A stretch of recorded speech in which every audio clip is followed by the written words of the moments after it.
The unexpected turn. The late afternoon sun hung low over the city skyline, casting long shadows on the narrow streets and aging brick buildings of Westwood. In the heart of this industrial district stood a massive structure, Westwood Shipping and Logistics. It was a place where hundreds of employees worked tirelessly, moving freight and packages through a labyrinth of conveyor belts and loading docks.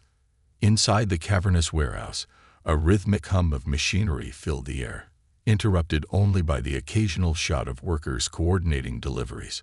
Among the sea of faces, one man stood out, Darnell Lewis. A tall, strong-built black man in his mid-30s, Darnell had been a loyal employee of Westwood Shipping for nearly 8 years. He had a way about him, steadfast, hardworking, always ready with a kind word or a helping hand. But today there was something different in the air, though Darnell couldn't yet place what it was.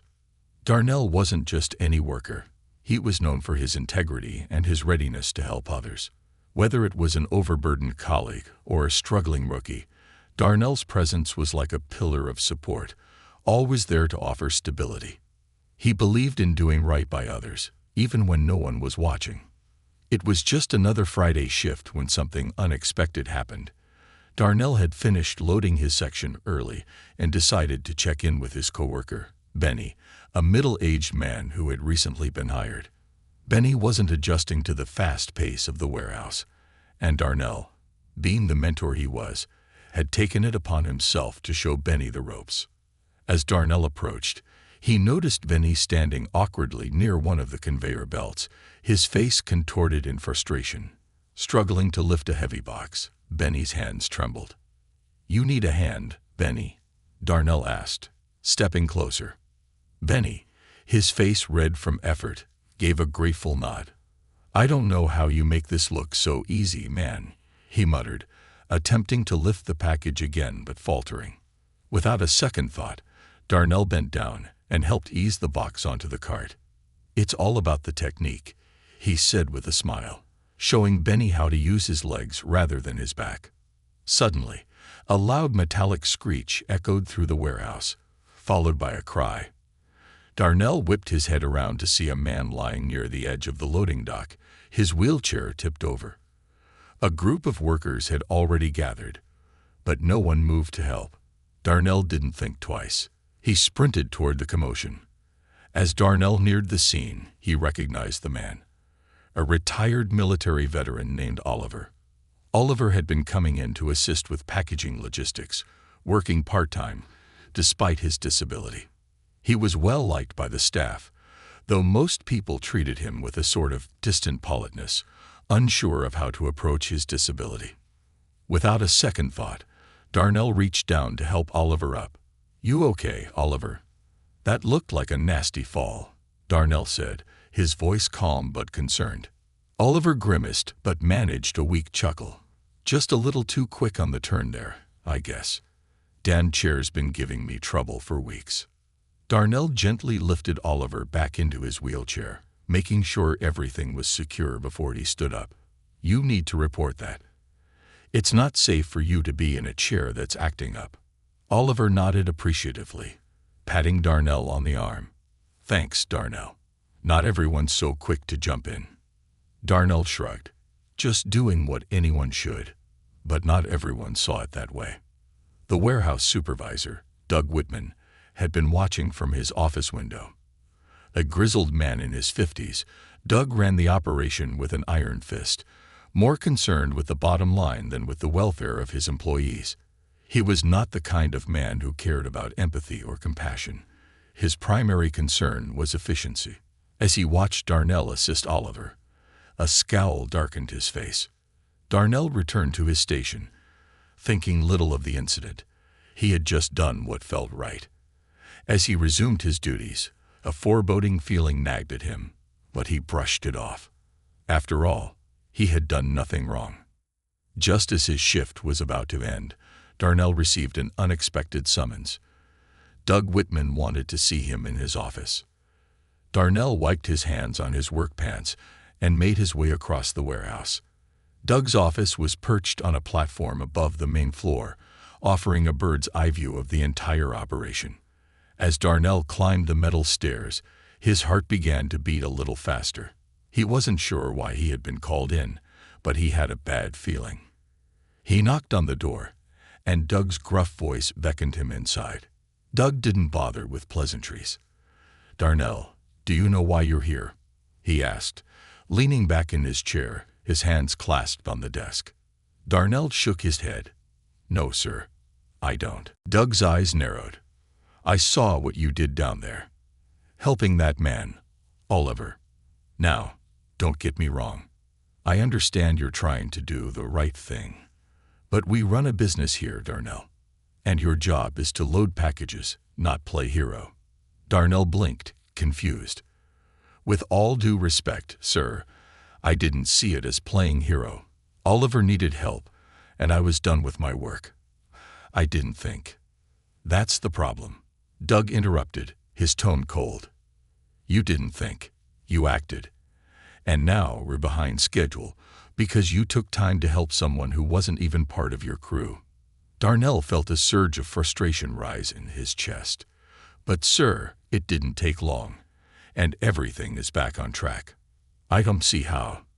Doug raised a hand, silencing him. "I don't want to hear excuses, Darnell. The bottom line is that you overstepped your duties. We don't need people like you distracting from the work. Effective immediately, you're terminated." The words hit Darnell like a freight train. Terminated. For helping someone in need. His mind raced as he tried to process the weight of Doug's decision. But I've worked here for almost 8 years, Darnell stammered. "I've always been a team player. This doesn't make any sense." Doug's face remained emotionless. "It's already done. Collect your things. Security will escort you out." Darnell stood there for a moment, his thoughts a storm of disbelief and anger. He wanted to argue, to shout that this was wrong, that he had only tried to help. But the cold look in Doug's eyes told him there would be no reasoning with the man. With a deep breath, Darnell turned and walked out of the office, his mind spinning. How could something as simple as an act of kindness lead to this? And what would he do next? As he made his way to the locker room to gather his belongings, his coworkers watched, whispering among themselves. Some offered sympathetic looks, while others averted their gaze, unwilling to get involved. Darnell felt a weight settle in his chest. This wasn't just a job, it was his livelihood. But as the doors to Westwood Shipping closed behind him, Darnell had no idea that this sudden twist in his life was only the beginning of something far more profound. A new beginning. The cool evening breeze swept across Darnell's face as he stepped out of the warehouse, the heavy doors clanging shut behind him. The sun was just beginning to dip below the horizon, casting the sky in shades of orange and purple. The usual chatter of workers finishing their shifts filled the parking lot, but today it seemed distant to Darnell, as if it were happening in another world. In his world, everything had changed in a single moment. Fired. After nearly 8 years of hard work, loyalty, and dedication, it was all gone. He stood for a moment at the edge of the lot, staring at the rows of parked cars. His mind was racing, replaying the events of the day over and over. How could something so simple, helping a man in need, have cost him his job? His phone buzzed in his pocket, pulling him out of his thoughts. It was a text from his younger sister, Keisha. "Hey big bro, don't forget about dinner tonight. Can't wait to see you. Mom's making your favorite." Darnell sighed and typed a quick reply, telling her he'd be there. He wasn't sure how to tell his family about what had happened. They were close, and Keisha had always looked up to him. Disappointing them was the last thing he wanted, but he knew he couldn't hide the truth forever. As he got into his car and started the engine, Darnell's thoughts drifted back to Oliver. The image of the man lying helpless on the ground haunted him. How could helping him have led to this? What kind of place was Westwood Shipping if simple human decency wasn't allowed? The drive home felt longer than usual. The streets of the city blurred together as Darnell's mind raced through a mix of emotions: anger, frustration, sadness, and confusion. By the time he pulled up to his modest apartment building, the sun had set, and the first stars were beginning to twinkle in the sky. He stepped out of the car and stood there for a moment, staring up at the darkened windows of his apartment. Everything felt different now. The steady routine he'd built for himself was gone, replaced by an uncertain future. How was he going to pay rent? What would he tell his landlord? His stomach churned with anxiety, but he knew he couldn't dwell on it forever. He needed to focus on the next step, whatever that might be. Inside, his apartment was quiet and still. The familiar surroundings did little to comfort him tonight. The small living room with its well-worn couch, the bookshelf filled with second-hand novels, and the framed photo of him and Keisha from her high school graduation all seemed distant, as if they belonged to a different life. He sank onto the couch, running his hands over his face. He needed to clear his head. Just then, his phone buzzed again. This time, a call. It was Oliver. Surprised, Darnell answered. Oliver? Hey, what's up? Darnell, I don't know how to say this, but I just heard what happened, Oliver said, his voice heavy with guilt. Doug fired you. Because of what you did for me. Darnell leaned back, staring at the ceiling. Yeah, he did. But it's not your fault, man. Don't even think that. Doug's Doug's an asshole. I know he is, but this isn't right. You were just helping me. And now you're out of a job. That's messed up, Oliver said, his frustration clear. Darnell sighed. It is what it is, Oliver. I'm not gonna lie. It hurts. But I'll figure something out. I always do. There was a brief silence on the other end before Oliver spoke again, more determined this time. Look, Darnell, I don't know if you're aware, but I've got some connections. I used to work in a higher-up position before my injury, and I still know people in logistics and warehousing. I want to help you find something new. Darnell sat up, a mix of hope and uncertainty filling him. I appreciate that, Oliver, but I don't want to be a charity case. It's not charity, man. You've earned this. You helped me when no one else would even look my way. I won't sit by while you suffer for doing the right thing. The sincerity in Oliver's voice left Darnell speechless for a moment. He wasn't used to people going out of their way for him. All right, Oliver. I appreciate that.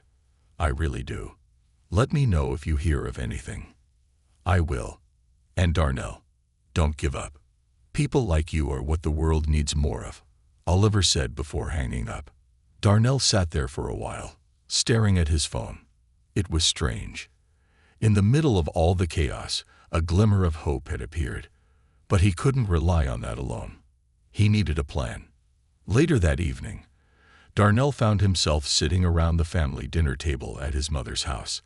The familiar aroma of homemade lasagna filled the air, and the warm chatter of his family, his mother, Keisha, and his uncle Jerome, should have been comforting. But tonight, Darnell felt like an outsider, unable to focus on the conversation around him. His mother, a warm, no-nonsense woman in her 60s, was the first to notice something was off. Darnell, you haven't touched your plate. What's going on, baby? Darnell looked up, meeting her concerned gaze. He couldn't hide it any longer. I lost my job today. The room fell silent. Even Keisha, who had been joking with her uncle just moments before, froze. What? What happened? Keisha asked, her voice filled with disbelief. Darnell took a deep breath and explained everything. How he had helped Oliver, how Doug had fired him without a second thought, and how now he was facing an uncertain future. When he finished, his mother shook her head, her eyes blazing with anger. That's just wrong. They fired you for helping someone. That's heartless.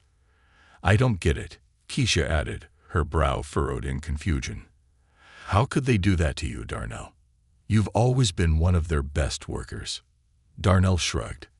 It's the way the world works sometimes. People like Doug only care about the numbers, not about doing what's right. Uncle Jerome, a man of few words, finally spoke up. It ain't right, but it's not the end. You've been through worse, Darnell. You'll come out stronger on the other side.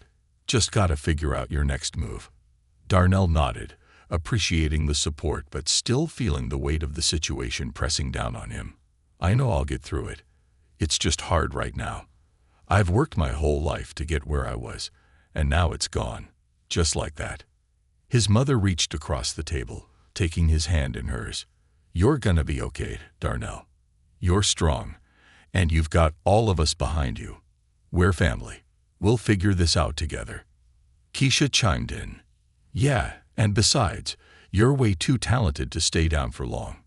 You'll find something even better." Despite the warmth of their words, Darnell couldn't shake the nagging doubt in the back of his mind. What if he couldn't find something better? What if this was the beginning of a downward spiral? As the night went on, and the conversation turned to lighter topics, Darnell found himself retreating into his thoughts. His family believed in him, but he wasn't sure if he believed in himself right now. When he left his mother's house that night, driving back to his apartment, the quiet streets of the city felt heavier than usual. He pulled into his parking spot and sat in the car for a few minutes, staring out into the night. The world outside felt both vast and confining, a space full of possibilities, yet for the first time, he felt unsure of how to navigate it. The next few days passed in a blur. Darnell spent his time scouring job boards, reaching out to old contacts, and trying to figure out his next steps. But with every passing hour, his frustration grew. There were jobs, sure, but none that seemed like the right fit. None that gave him the sense of purpose he had found in his work at Westwood, at least, until it all fell apart. But deep down, Darnell knew he couldn't give up. Something had shifted that day when he helped Oliver. Maybe losing his job was the universe's way of pushing him towards something greater. What that was, he didn't yet know, but one thing was certain: this wasn't the end. It was just the beginning of a new chapter. The spark of change. A week had passed since Darnell lost his job, but it felt like months. Days blurred into nights as he wrestled with an uncertain future. Each morning, he would wake up with a plan to scour job boards, reach out to contacts, and apply for as many positions as possible. But by the time the sun set, he was still jobless and frustrated, feeling like he was sinking into an endless cycle of rejection. The rejections weren't always direct, but the lack of responses spoke volumes. It was as if his entire career had evaporated overnight. His previous experience didn't seem to matter, and his spotless record at Westwood Shipping, once a point of pride, was now overshadowed by the stigma of being fired. More than anything, it felt like his identity had been stripped away. The quiet of his apartment had become unbearable. He missed the hum of activity at the warehouse, the camaraderie with his coworkers, the sense of purpose in completing each shift. But what he missed most was the feeling of being needed. At Westwood, Darnell had been the guy everyone relied on, and now he felt like he had no place to turn. On one particularly bleak afternoon, Darnell decided to get out of the house. The walls of his apartment were closing in on him, and he needed fresh air, a change of scenery. Grabbing his keys, he stepped outside and drove to the park on the outskirts of town, a peaceful place he often visited when he needed to clear his mind. The park was quiet, with only a few joggers and dog walkers moving along the trails. Darnell found a bench beneath a large oak tree and sat down, watching as the leaves rustled in the gentle breeze. He had always loved this spot. It was a place where he could think without distractions, where life's problems seemed just a little bit smaller. As he sat there, staring out at the open field in front of him, his phone buzzed in his pocket. It was a message from Oliver. "Hey Darnell, hope you're doing all right. I've been thinking a lot about what happened, and I've got an idea. I know you're probably not in the mood for this right now, but hear me out. I think what you did, helping me, standing up for what's right, deserves more attention. I want to meet up and talk. Let me know when you're free." Darnell read the message twice, unsure how to respond. He appreciated Oliver's concern, but he wasn't sure if he was ready to face the world again, let alone become the center of attention. Still, Oliver had been through his own struggles, and he knew what it was like to be on the receiving end of injustice. Maybe it wouldn't hurt to hear him out. He typed a quick reply, agreeing to meet Oliver at a cafe downtown the next morning. The next day, Darnell arrived at the small, cozy cafe a few minutes early. It was a place he had frequented before his life turned upside down, a spot where he could enjoy a cup of coffee and relax after a long day of work. But today, he felt out of place. The world around him seemed to be moving forward, while he was stuck in limbo.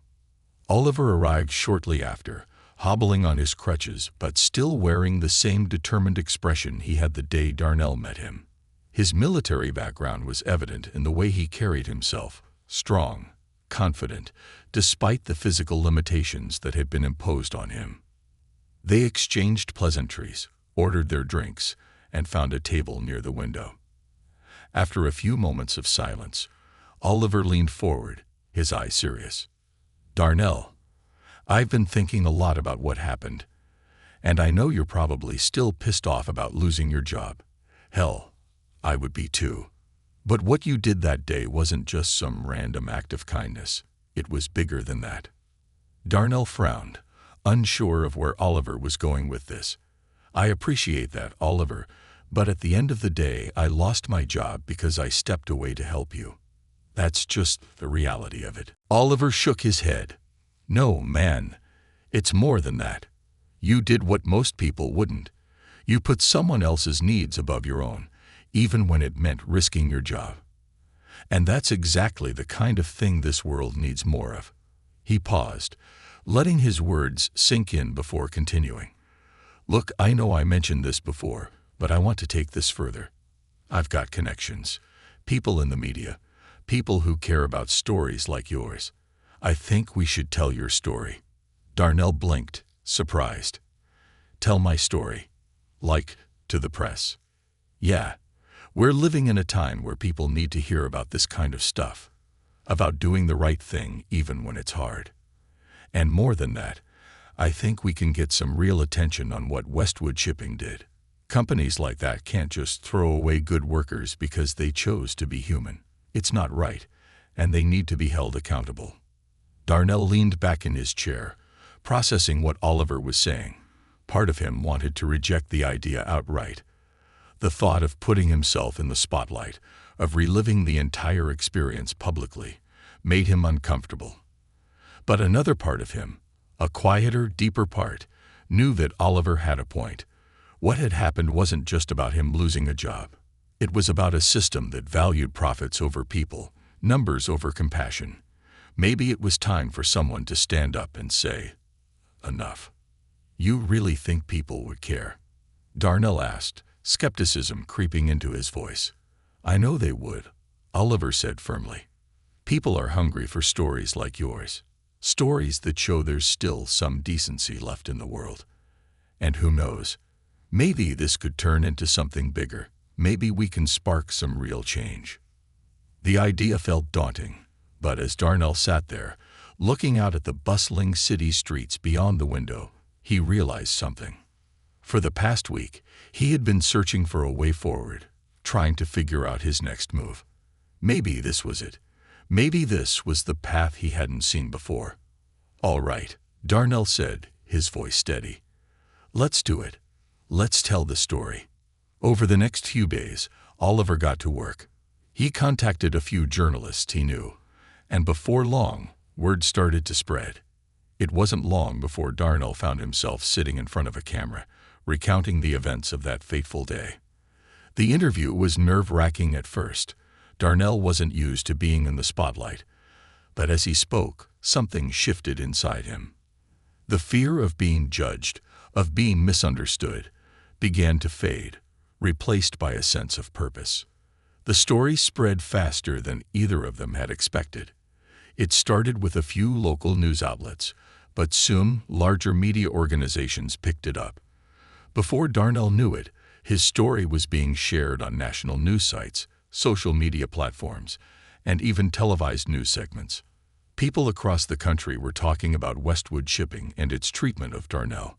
The public outrage was swift and fierce. Comment sections were flooded with support for Darnell and condemnation for the company. Hashtags like hashtag Justice for Darnell and hashtag Stand with Darnell began trending on social media. And soon, people were calling for a boycott of Westwood Shipping. But something even more unexpected happened. Darnell's story inspired others to come forward. Former employees of Westwood Shipping, many of whom had been mistreated or unfairly dismissed, began sharing their own stories.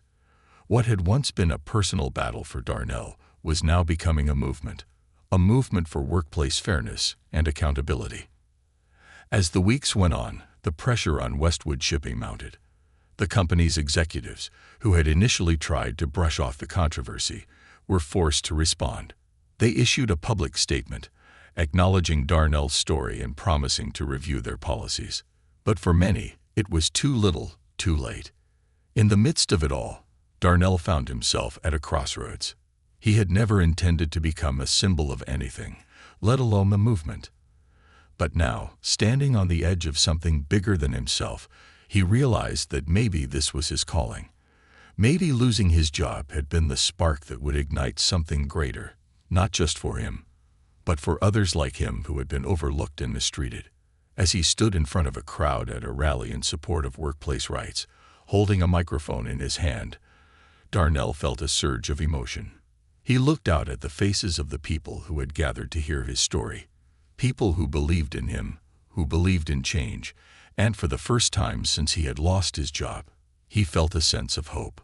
This wasn't the end of his journey, it was just the beginning. Rising tide. The noise of the crowd was electric, a hum of anticipation that filled the air like static before a storm. Darnell stood at the front of the stage, the microphone gripped tightly in his hand as he scanned the sea of faces before him. He had never seen so many people gathered for a cause like this. It was overwhelming, but it also filled him with a sense of purpose he hadn't felt in weeks. The rally was much larger than he had expected. What had begun as a small movement of supporters from his local community had swelled into something far greater. Workers from all over the city, some from rival companies, some just individuals moved by his story, had come together to show their solidarity. The message was clear. It wasn't just about him anymore. It was about something bigger. As Darnell stepped up to the microphone, the noise began to settle, the crowd waiting for him to speak. He glanced at Oliver, who was standing off to the side, giving him a reassuring nod. In the few weeks since they had begun working together to tell this story, Oliver had become more than just a fellow veteran. He had become Darnell's biggest supporter, helping him navigate this unexpected turn in his life. Darnell cleared his throat and began to speak, his voice shaky at first, but gaining strength with each word. "When I lost my job, I thought that was the end," he began, his voice resonating over the loudspeakers. "I thought I was alone, that no one would care what had happened to me. But I was wrong. I wasn't alone, and I'm not alone now." A wave of cheers erupted from the crowd, fueling his confidence. "When I stepped away from my job to help someone in need, I didn't think about the consequences. I did what I believed was right. But the truth is, there are a lot of people out there who are punished for doing the right thing. People who are fired, mistreated, or ignored because they choose compassion over profits. That has to stop." He paused, letting his words hang in the air for a moment. The crowd was silent now, hanging on his every word. "This isn't just about me. It's about every single person who has ever been overlooked, every worker who's been told they don't matter, every person who's been thrown away by a system that only cares about the bottom line. Well, we're here to say that people matter. Our dignity matters, and we won't be silenced anymore." The crowd roared in agreement, the energy building with each passing moment. Darnell could feel the momentum growing, like a wave cresting toward the shore. He wasn't just speaking for himself anymore. He was speaking for all of them. As the rally continued, Darnell found himself surrounded by people eager to share their own stories. Workers approached him one by one, some with tears in their eyes, thanking him for standing up for what was right. It was humbling, and Darnell felt the weight of their hopes and expectations pressing down on him. He had become a symbol of resistance, of change, And while it was empowering, it was also daunting. In the days that followed, the movement continued to grow. News outlets were now running stories not just about Darnell, but about the broader issues facing workers in industries across the country. It seemed like everywhere he looked, people were talking about workplace rights, about the need for better protections and fairer treatment. But not everyone was supportive. Westwood Shipping, the company that had fired him, was doing everything in its power to contain the damage. Their public relations team had gone into overdrive, releasing statement after statement claiming that Darnell's firing was justified and that the company had done nothing wrong. They painted him as a troublemaker, someone who had disrupted workplace operations and violated company policy. At first, Darnell was angry. It was one thing to fire him, but to smear his name in the media. That was a low blow, even for a company like Westwood. But as the days went on, he realized that their efforts to discredit him were only backfiring. Every time they released a statement, more people rallied to his side, outraged by the company's attempts to deflect responsibility. Meanwhile, Oliver had been working tirelessly behind the scenes. With his military connections and experience, he was able to rally support from veterans groups, civil rights organizations, and even a few politicians who saw the potential for real change in Darnell's story. The movement was gaining momentum, and it wasn't just about workplace rights anymore. It was about accountability, fairness, and human decency. One evening, after a long day of interviews and meetings, Darnell returned to his apartment to find a letter waiting for him. The envelope was plain, with no return address, but the handwriting was neat and precise. He opened it, his heart pounding in his chest. Inside was a single sheet of paper with a short message. "Mr. Johnson, I've been following your story closely, and I believe there's more to be done. What happened to you is unacceptable, and I want to help. Please contact me at your earliest convenience. I believe we can make a real difference together. Catherine Rhodes, attorney at law." Darnell stared at the letter for a long moment, unsure of what to make of it. An attorney. He had never considered taking legal action against Westwood. The thought of dragging the company into court seemed like a monumental task, one that he wasn't sure he was prepared for. But as he sat there, the words on the paper began to sink in. Maybe this was the next step.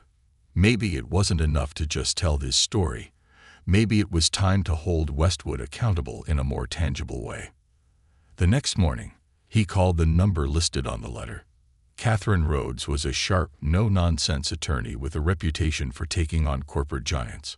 When Darnell met her in her sleek downtown office, she wasted no time getting to the point. "I've seen cases like yours before, Mr. Johnson," she said, leaning back in her chair. "Corporations think they can get away with treating their workers like disposable parts in a machine. But the law is clear. What Westwood did to you wasn't just unethical, it was illegal. They fired you for doing the right thing, and that's a violation of labor laws." Darnell listened intently as she laid out the case she wanted to build. She was confident they had enough evidence to file a wrongful termination lawsuit, and she believed they could win. But more than that, she saw the potential for something larger. "This case could set a precedent," she explained. "If we win, it could force companies like Westwood to rethink their policies, to treat their employees with the respect and dignity they deserve.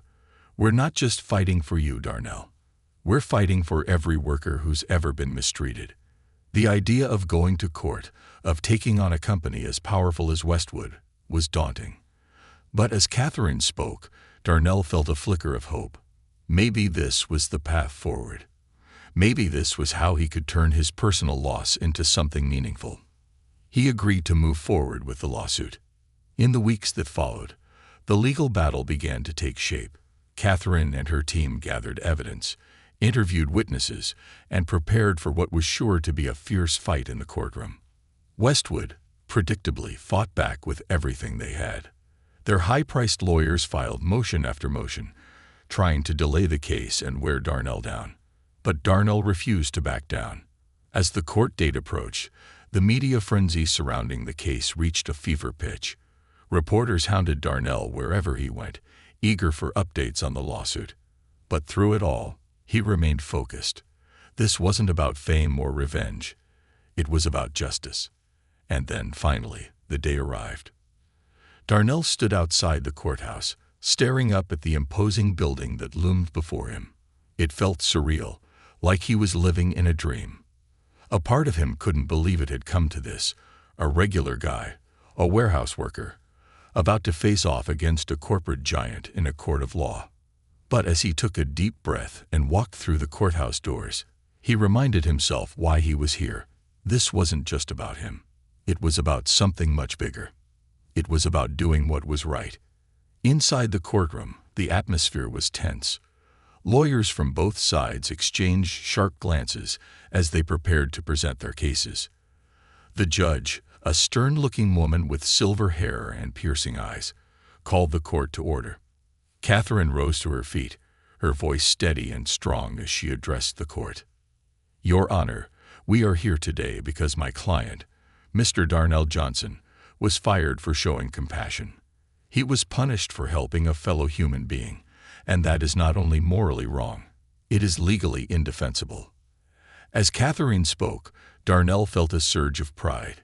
He wasn't alone in this fight. He had an entire team of people behind him, and he had a movement of supporters outside the courthouse, waiting to hear the outcome.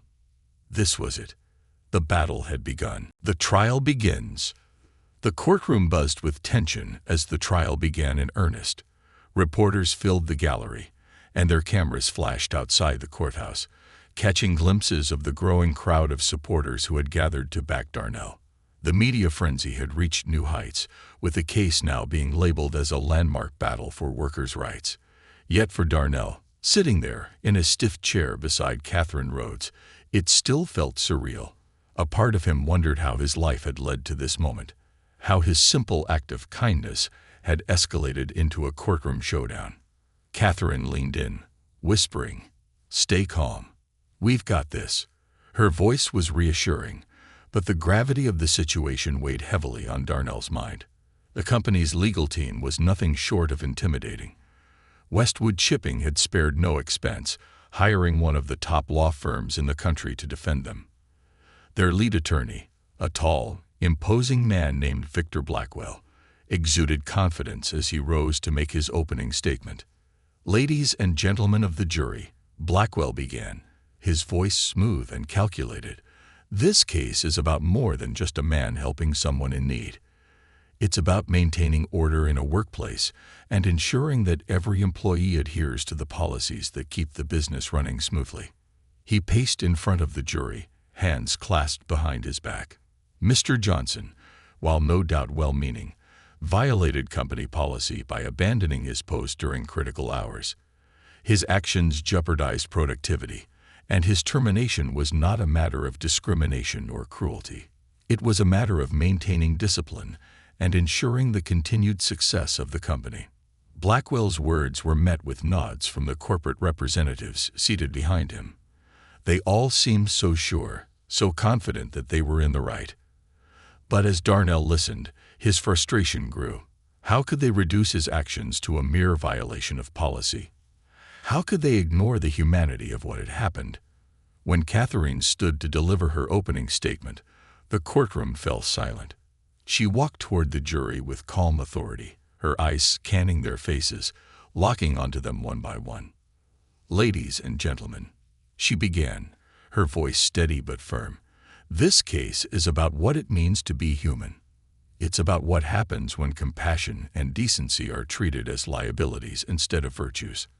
My client, Mr. Darnell Johnson, did not abandon his post out of negligence. He stepped away to help a man in need, a disabled veteran who was struggling. And for that, he was fired." Catherine paused for effect, letting her words settle in the minds of the jury. "We're here because Mr. Johnson was punished for showing empathy, and today we will prove that Westwood Shipping's decision to fire him wasn't just unfair, it was illegal. No company should be allowed to put profits over people." The contrast between the two opening statements couldn't have been starker. Blackwell's argument was clinical, focused on the letter of the law and corporate efficiency. Catherine's, on the other hand, was filled with heart and conviction, appealing to the jury's sense of justice. The first few days of the trial saw witnesses take the stand, with both sides presenting their case. The company called a parade of supervisors and managers who testified to Darnell's supposed pattern of insubordination. Each one painted him as a well-meaning but ultimately disruptive employee, someone who constantly stepped out of line by helping others instead of focusing on his own tasks. But Catherine was relentless in her cross-examinations. She skillfully dismantled their arguments, pointing out the inconsistencies in their testimonies and highlighting the absurdity of penalizing an employee for helping others. With each witness, she drove home the point that Darnell's actions didn't harm the company. In fact, they enhanced it by fostering teamwork and morale. Then came the pivotal moment, Darnell's own testimony. As he took the stand, the weight of the room's attention bore down on him. He glanced briefly at the jury before focusing on Catherine's encouraging gaze. She asked him a series of questions designed to allow him to tell this story, and with each answer, he felt the tension ease slightly. "I didn't think about policies or productivity numbers when I saw that man struggling," Darnell said, his voice calm but resolute. "I saw someone in need, and I helped him. Isn't that what we're supposed to do as human beings?" Blackwell wasted no time in launching his cross-examination. His tone was sharp, as if he intended to intimidate Darnell into making a mistake. "Mr. Johnson," Blackwell began, "you've testified that you helped this man out of the kindness of your heart, correct?" "Yes," Darnell replied. "And you're aware, are you not, that your company has strict policies regarding breaks and leaving your workstation?" "I'm aware of the policies, yes. So, by your own admission, you knowingly violated those policies." Darnell took a deep breath. "I stepped away from my work to help someone who was struggling. I believe that was the right thing to do." Blackwell's lips curled into a slight smirk, as if he had caught Darnell in a trap. "Whether it was right or not is irrelevant. What matters here is that you disregarded your employer's rules. Isn't that correct?" Darnell stared at him, unflinching. "If the rules say I can't help someone in need, then maybe the rules are wrong." A murmur rippled through the courtroom, and Darnell could see some of the jurors exchange glances. Blackwell quickly moved on, trying to regain control of the narrative, but the damage was done. Darnell had struck a chord, and everyone in the room could feel it.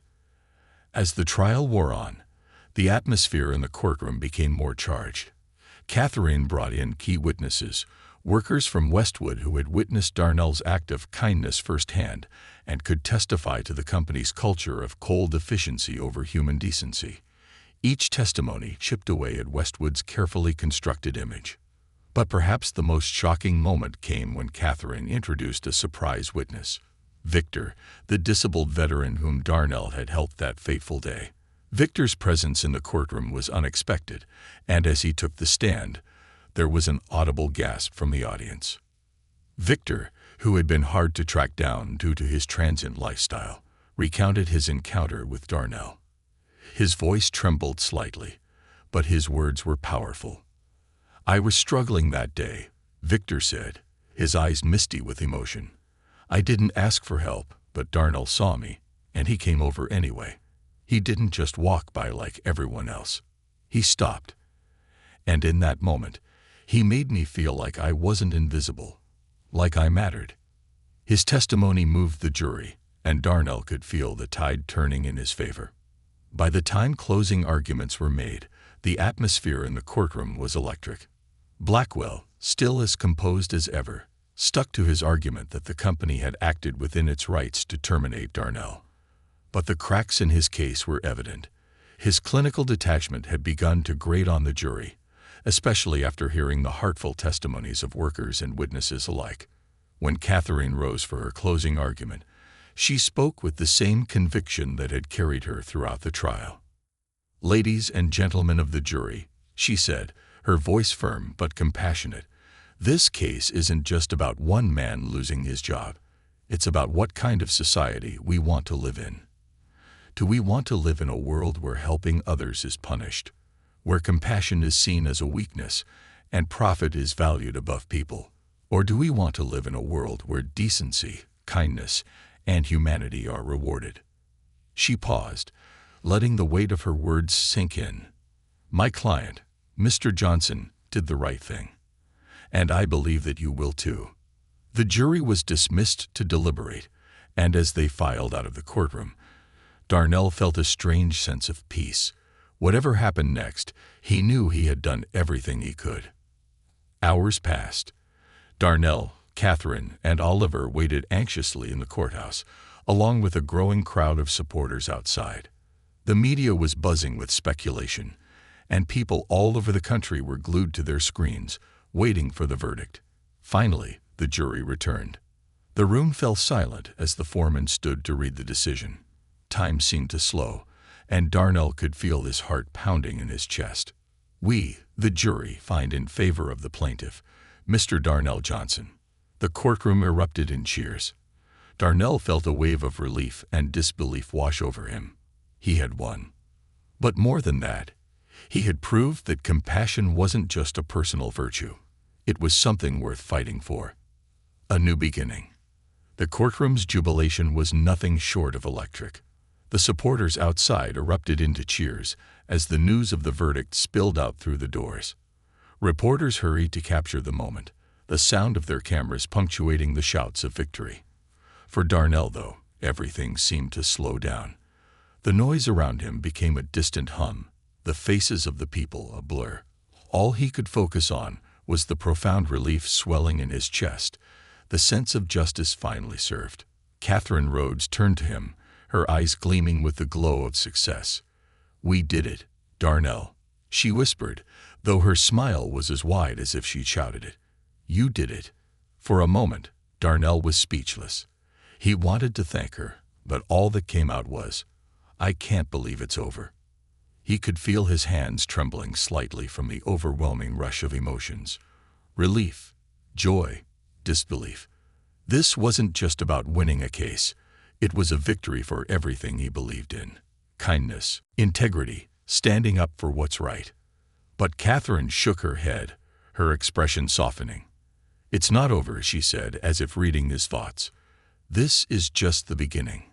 Outside the courthouse, the streets were filled with supporters, people who had been following his story, some who had known him in the past, and many who had been inspired by the simple act that sparked a movement. As Darnell and Catherine stepped outside, the crowd erupted into applause, chanting his name. Signs waved above the heads of the gathered crowd, emblazoned with phrases like compassion wins, people over profit, and justice for Darnell. Oliver was the first to greet him, wrapping him in a bear hug that nearly lifted Darnell off the ground. I knew it, Oliver exclaimed, his face split into a wide grin. I knew they couldn't keep a good man down. Darnell couldn't help but laugh, a deep belly laugh that released all the tension that had been building for weeks. He had fought so hard, against so many odds, and now he was finally free. You're a hero now, man, Oliver said, slapping him on the back. I always knew you had it in you. As Darnell looked out over the sea of people, he couldn't help but feel humbled. All he had done was help a man in need, an act that, to him, had seemed simple and right. But somehow it had turned into something much larger, something that had resonated with people far beyond his small corner of the world. A reporter managed to push through the crowd and thrust a microphone in his face. Mr. Johnson, how does it feel to win such a monumental case? What do you plan to do next? Darnell blinked, still processing everything. His mind whirred with possibilities, but the one thing that stood out was a newfound clarity about his purpose. I think, Darnell started, glancing over at Catherine, who gave him an encouraging nod. I think it's not about what's next for me. It's about what's next for all of us. We've shown that kindness and compassion can make a difference, that it's not just about following the rules, but about doing what's right. He paused, his gaze sweeping across the crowd. I hope this case reminds people that we're all human, and that we need to look out for each other, no matter what the rules say. The crowd cheered again, louder this time. Darnell didn't consider himself a speaker, but the words had come from his heart, and judging by the response, they had struck a chord. As the crowd's energy surged, Catherine leaned over, speaking in his ear. "There's already talk about setting up a foundation in your name. People want to support you, Darnell. You could turn this moment into something even bigger." The weeks that followed were a whirlwind. Darnell became a local, and soon national, hero. Media outlets covered his story as a modern-day David versus Goliath, a man who had stood up against a giant corporation and won. He was invited to speak at community events, workers' rights rallies, and even corporate seminars where the topic of workplace culture was beginning to take center stage. Darnell found himself in a new role, no longer just a warehouse worker, but a voice for change. And though he had never sought out the spotlight, he realized that his story had the power to inspire others to challenge the status quo. Companies were being forced to rethink how they treated their employees, and workers were feeling empowered to speak out when they saw injustice. One of the most poignant moments came when Victor, the disabled veteran, contacted him again. Darnell hadn't heard from Victor since the trial, but he had often wondered how he was doing. When the phone call came, it was a reunion neither of them had anticipated. "I saw you on the news, man," Victor said, his voice rough but warm. "You did good. Real good." "Thanks, Victor," Darnell replied, feeling a swell of gratitude for the man who had unknowingly set this all in motion. "I just wanted to say, you didn't just help me that day," Victor continued, his voice softer now. "You helped me get back on my feet. After seeing what you went through, I knew I couldn't just sit around feeling sorry for myself. I got help, Darnell. I'm in a better place now." Hearing that was like a balm to Darnell's soul. More than any victory in court, more than the media attention or the speeches, knowing that Victor was doing better was what mattered most. The idea of the foundation grew quickly. With Catherine's help, Darnell launched the Johnson Initiative for Compassion in the Workplace. It was a nonprofit organization aimed at advocating for workers' rights, creating support systems for employees who face discrimination, and promoting empathy in corporate environments. The foundation's slogan became a rallying cry: "Kindness is strength." Donations poured in from people across the country, many of whom had been moved by Darnell's story. Companies began reaching out, hoping to partner with the initiative to improve their own workplace cultures. Darnell found himself in meetings with CEOs, human resource directors, and business leaders who were looking to create environments where compassion was encouraged, not punished. It was surreal. Just months ago, Darnell had been fired from his job for helping someone. Now he was being asked to help reshape the way companies treated their employees. The irony wasn't lost on him. But the work was rewarding. Every story of a worker who had been mistreated, every victory in helping someone find their voice, felt like another step toward creating the world Darnell had always believed in, a world where people came before profits. As the year went on, Darnell's life changed in ways he could have never imagined. He was no longer just Darnell Johnson, the warehouse worker. He was now a symbol of resilience, of standing up for what's right, even when the odds seemed stacked against him. One evening, months after the trial, Darnell found himself walking through his old neighborhood. The air was crisp and the sun was setting, casting a golden glow over the streets. He felt a deep sense of peace, knowing that he had done the right thing, not just for himself, but for countless others who might face similar battles in the future. As he passed by the community center, he saw a group of kids playing basketball. They were laughing, full of energy and life, completely unaware of the battles being fought in the adult world around them. Darnell smiled, remembering how not so long ago he had been just like them. Full of dreams, but unsure of how to make them real. And then he realized, maybe this was the dream. Not fame or fortune, but making a difference, helping people, and showing that kindness could indeed change the world. Darnell looked up at the sky, took a deep breath, and continued walking. He had no idea what the future held, but he was ready for whatever came next. After all, kindness had gotten him this far.